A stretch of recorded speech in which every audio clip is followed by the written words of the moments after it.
கல்லூரி வளாகங்களில் உங்களுக்கு தெரியும், கல்லூரி பள்ளிகள் வழிபாட்டு தலங்கள்லேயே அதிகமாக போதைப் பொருள் விற்கிற பழக்கம் வந்துடுச்சு.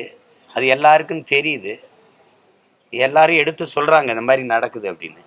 இந்த நிலத்தில் நடக்கிற குற்றச்செயல்களில் 100% வந்து நிறைந்த போதையில் தான் நடக்குதுங்கிறத நம்ம ஒத்துக்கணும். அது தடுக்கணும்.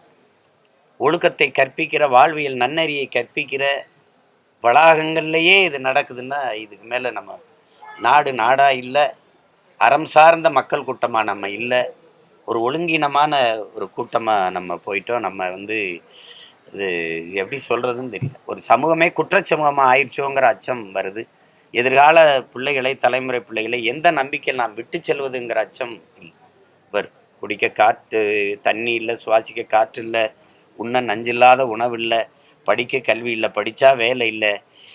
இப்படிப்பட்ட ஒரு இக்கட்டான சூழலில் இந்த கொடுமையும் வேற இருக்குது. இதில் எப்படி விட்டுட்டு போகிறதுங்கிற வேதனை தான் மிஞ்சுது. அரசு உரிய நடவடிக்கை எடுக்கும்னு நான் நம்புகிறேன்.